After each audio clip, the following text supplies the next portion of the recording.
Natūralaus plauko viršugalvis.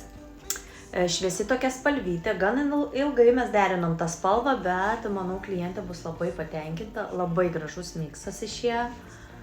Žiūrėkit, koks jisai plonytis. Visiškai neturi apimties. Skląstymo kryptį visur galima keisti, pažiūrėkit, visur bus kaip oda. Jeigu aš norėčiau į dešinę ar į kairę, tokia kaip oda, bet reikėtų šlapinti tada plauką.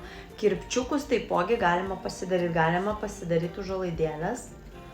Toksai vat. Čia kas nenori apimties viršuje, tinka šilko bazė.